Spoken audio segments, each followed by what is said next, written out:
नमस्कार दोस्तों, स्वागत है आपके अपने चैनल क्रेजी प्लान जीके में। तो दोस्तों, हम लोग ने यूनिट 1 के अंदर एमकेएस पद्धति तक पार्ट 1 में पढ़ लिया था। आज हम सब एसआई पद्धति पढ़ेंगे। एसआई पद्धति क्या होती थी, एसआई पद्धति कैसे आई।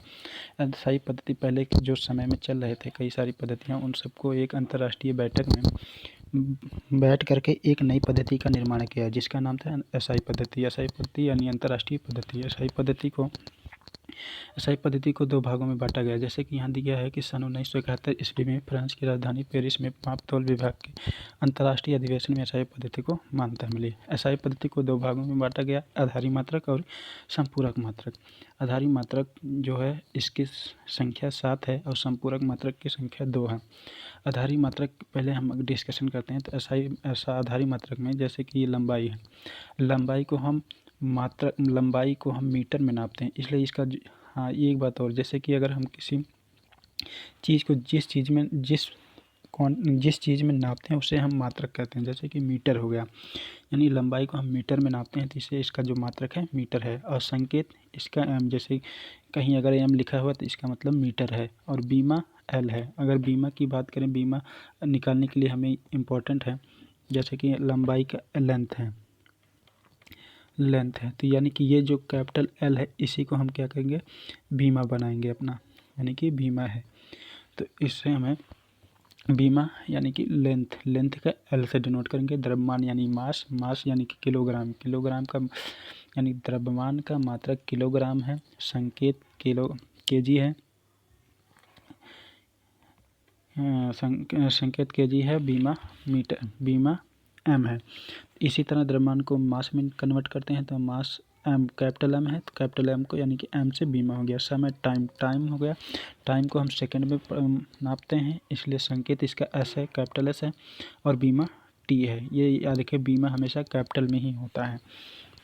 तो ये तीनों इम्पोर्टेंट है, ये तीनों चीज़ें हमारा इम्पोर्टेंट है ये बीमा निकालने में। पहला ये, दूसरा, तीसरा, ये चीज़ों इम्पोर्टेंट है। और उसके बाद आते हैं तापमान यानी कि टेम्परेचर को मापते हैं केल्विन में। संकेत इसका के है और बीमा इसका कैपिटल के है, इससे याद रखेंगे। धारा यानी करंट, धारा को नापते हैं एम्पियर में। संकेत है ए और बीमा है आई। इसी तरह ज्योति तीव्रता कैंडल, इसका मात्रक है कैंडला, संकेत है सी डी एंड बीमा है सी। उसके बाद आता है पदार्थ की मात्रा को हम मोल में मापते हैं, यानी इसका मात्रक मोल है, संकेत को मोल में, और बीमा इसका एन है। ये सारी मोल इम्पोर्टेंट है। इसका तो एक चैप्टर ही है, तो इसे बाद में डिस्कस किया जाएगा। तो आगे बढ़ते हैं। संपूरक मात्रक, आधारी मात्रक एक होता है, संपूरक मात्रक। आधारी मात्रक ये हो गए 7 होते हैं, संपूरक मात्रक 2 होते हैं, जिसमें पहला जो है समतल कोण है। समतल कोण का जो मात्रक है उसे हम रेडियन में मापते हैं, इसलिए मात्रक रेडियन है। संकेत RAD है, यानी रेड। उसके बाद ठोस कोण यानी सॉलिड एंगल, इसे स्टेरेडियन में नापते हैं, संकेत SR है। तो आगे बढ़ते हैं। ये समय सापेक्षिक राशि नहीं है। इसका मतलब ये है, समय किसी चीज़ के लिए रुकता नहीं है, यानी कि समय एक दर प्रतिदिन बढ़ता ही रहता है, वह कभी भी रुकता नहीं है। इसलिए यह क्वेश्चन ग्रुप डी में पूछा गया था, तो इसे आप याद रखें। तो अब आते हैं हम सब व्युत्पन्न मात्रक या ड्राइव्ड यूनिट, वह मात्रक जो हमें आधारी मात्रक से निकल कर आती है, यानी आधारी मात्रक की सहायता से निकालते हैं, उसे हम व्युत्पन्न मात्रक कहते हैं। व्युत्पन्न मात्रक जैसे कि अगर हमें निकालना है क्षेत्रफल, एरिया का बीमा निकालना है, तो एरिया का बीमा,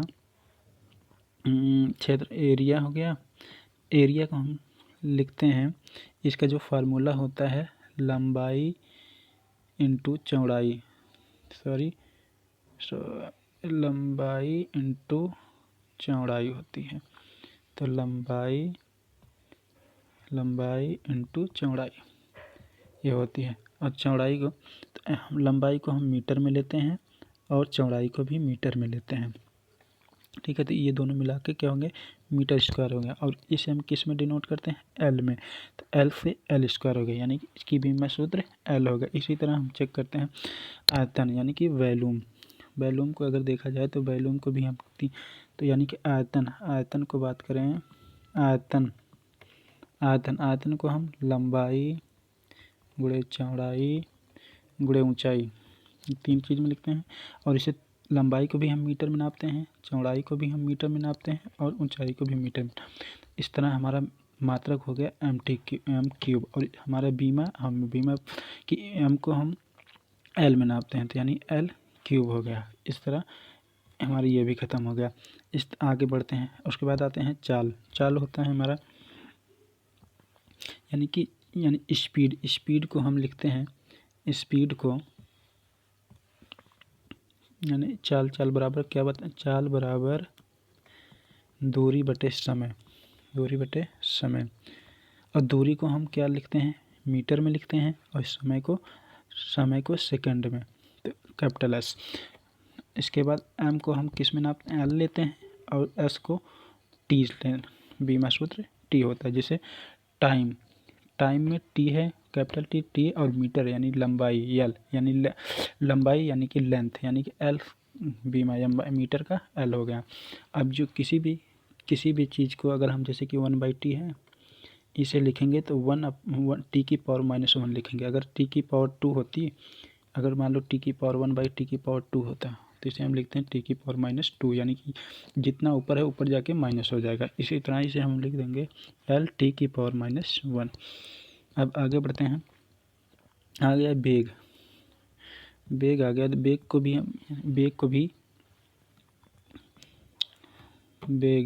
बेग को जैसे कि बेग हो गया,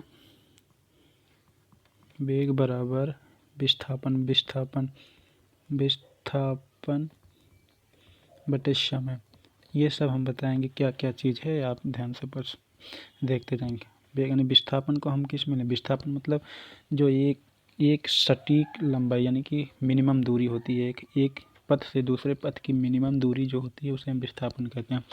तो जैसे कि अभी समय है, तो विस्थापन को हम मीटर में लेंगे क्योंकि यह भी दूरी का मात्रक है। तो उसके बाद समय को सेकंड में लेते हैं। इसी तरह एम को फिर हम एल में ले लेंगे, और एस को टी में ले लेंगे। तो इसके बाद एल टी की पावर -1, यानी कि इससे ये हो गया। ठीक है, आगे बढ़ते हैं। आ गया बेग हो गया हमारा। उसके बाद त्वरण आता है। त्वरण आता है। त्वरण को हम क्या लिखते हैं, त्वरण बराबर क्या होता है, वेग परिवर्तन बटे समय, यानी कि वेग परिवर्तन बटे समय होता है। वेग परिवर्तन बटे समय है। तो वेग को हम क्या लिखते हैं, वेग अभी हम पढ़े हैं, वेग बराबर होता है मीटर पर सेकंड, यानी कि मीटर पर सेकंड हो गया। और समय को हम समय लिख देंगे, यानी कि ऊपर जाएगा तो यानी m/s² हो जाएगा। और यानी कि s की पावर -2 भी लिख सकते हैं, बट ये सिर्फ इसमें ही होता है, बीमा में लिख सकते हैं इसे। तो इसे हम बीमा में लिखेंगे तो एल टी की पावर -2। इसी तरह आगे बढ़ते हैं। तो दोस्तों आज के वीडियो में बस इतना ही। अगले वीडियो में हम ये सारी डिस्कशन करेंगे। और हाँ, ये 3 पार्ट बहुत इम्पोर्टेंट है। पहला है ये सारी 5 चीज़ें याद करके रखिएगा। एक क्षेत्रफल यानी एरिया, एक आयतन, एक चाल, वेग, त्वरण और बल। इतना आपको मतलब ज़ुबानी याद होना चाहिए, इनका बीमा और इनका मात्रक। उसके बाद ये सारे अपने मन से ये निकलते जाएंगे। तो दोस्तों आज के वीडियो में इतना ही। यदि वीडियो को अच्छा लगा हो तो सब्सक्राइब, लाइक एंड शेयर ज़रूर करिएगा। Thank you. डाल दे भी है, कोई दिक्कत ना, डाल दे सारे।